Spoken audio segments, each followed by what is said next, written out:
Sumainyo ang Panginoon. At sumaiyo. Ang mabuting balita ng Panginoon ayon kay San Marcos.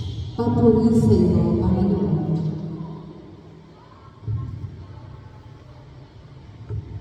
Noong panahon yun, nagtungo si Jesus sa lupain ng Tiro at tumuloy sa isang bahay doon.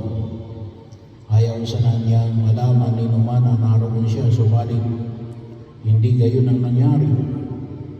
Ang pagdating niya ay nabalitaan ng isang inang may maliit na anak na babaeng inaalihan ng masamang espiritu. Pumunta siya agad kay Jesus at nagpatira pa sa kanyang harapan.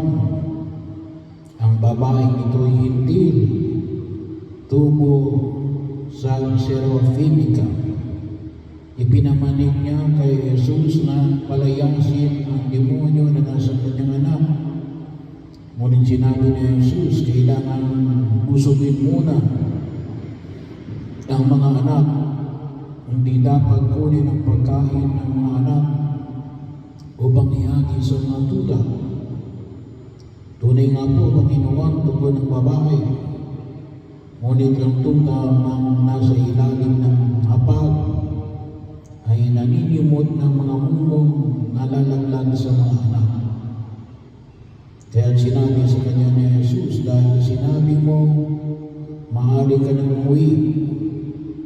Iniwan na ng demonyo ang iyong anak. Umuwi ang babae at nalaglag niya sa higaan ng bata.